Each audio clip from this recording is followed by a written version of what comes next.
Hi everyone, it's Darlene. Welcome back for another card video. Today's card uses a new set that I got from Simon Says Stamp called From the Rooftops.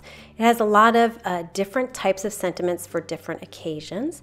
I'm going to stamp it in some VersaFine black onyx ink onto some Canson XL mixed media paper, and then I'm going to cover it with some clear embossing powder and heat it to set it. And that'll help me stay in the lines. I've got these two blue Zig Clean Color Real Brush markers, and I'm not going to use any water with this at all. I'm just going to use the marker. So I'm going to start with this dark blue. Let me be really careful with it. You don't want too much because it is so dark. I'm going to color the left-hand side of this building and then the bottom kind of toward the right a little bit. And this is where my shadow is going to be. So my light source is on the upper right-hand corner, kind of behind me. And then I'm going to take my light blue. You can see how different these two colors are. And I'm going to color the whole thing right up to the dark marker, but not on the dark marker. So I'm going to wait till I have all that light blue on before I start blending. So I have a piece of scratch paper to the side here, and I'm starting in the light blue area, pushing my brush toward the dark blue, and as I get into the dark blue, I will pull it out into the light blue. And this is going to help me blend these two colors together and get kind of a gradual fading from one to the next. You can see it's really not hard to do. The colors blend really well, and you can always go back. So I'm going back over it here to get more of that dark blue blended toward the right.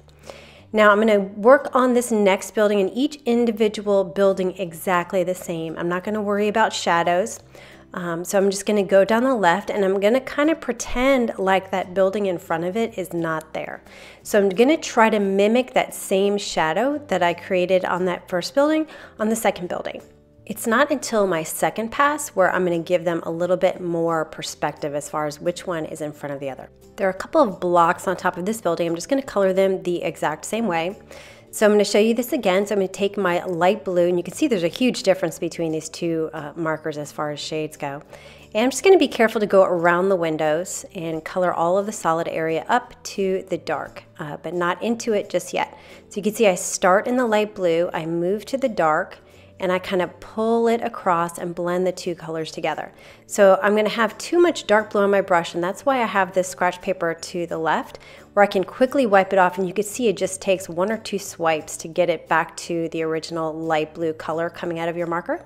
So I just continue to do that until I get the shading the way I like it. And you can see I didn't really add a lot of shading to the left of where that, or to the right of that first building, because again, I'm trying to get these buildings kind of looking exactly the same, and then I'll add the dimension later.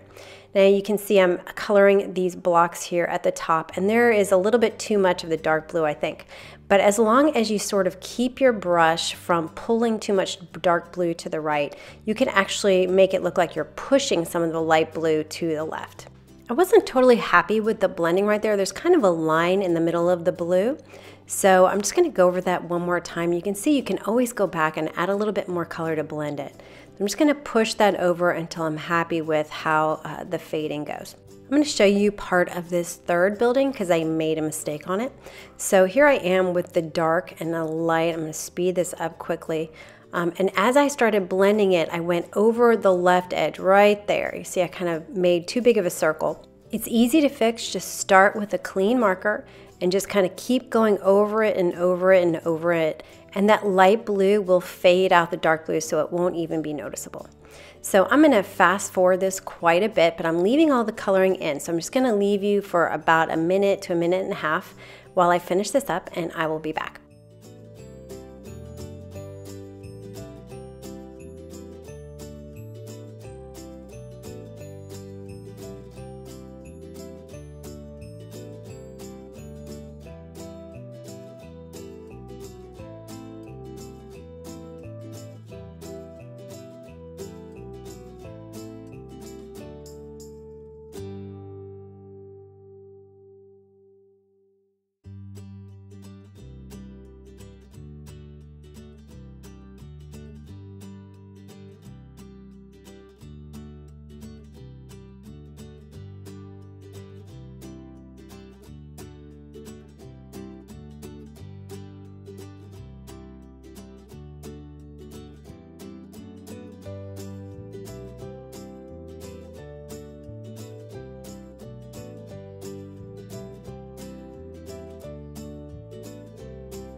All right, that completes my coloring for this first pass. My second pass is going to be very short.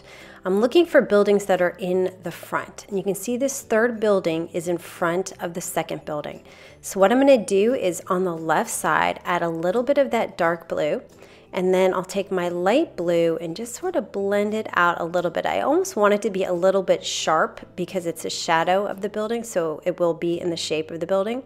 But I don't want it to be too dark. And then I'll take my marker again. I decided for the top part, I was just gonna put some on a craft mat because I didn't want to overdo it. I'll grab some of the dark with my light pen and put it against that left edge and push it out just a little bit. Now, as I think about what other buildings are gonna have shadows, there really isn't many. So if you think about it, this building here is in the back, this one's in the back, this one's in the back, this one's in the back, that one's in the back, and then this one is right up against that one, so there's really not a shadow. This one's in the back, and then yes, this one is also in the front. So really, I only have two buildings that are in the front that are casting a shadow against back buildings. So I decided instead of going direct to paper with that dark blue, I'm gonna pick it up with my light blue off the craft mat, so I get kind of a lighter blue. It was a little bit too dark last time. And then I'll start with a fresh light blue and just blend that out to the left. And that's all I'm gonna do. So there was so little to be done that I actually could have just skipped it.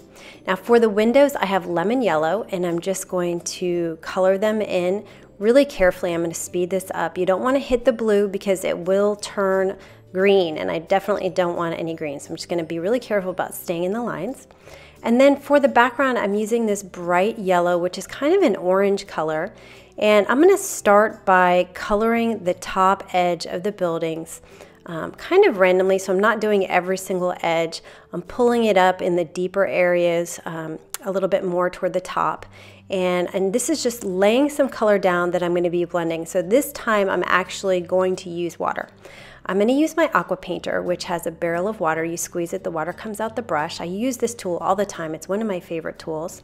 And I'm going to start in the light area and then pull my brush into the bright yellow and then pull it out into the area that I already brushed water onto the paper, so it'll blend easily. Now I'm going to speed this up quite a bit, but each time I'm going to start in the light area and push my brush into the color and then pull that color out.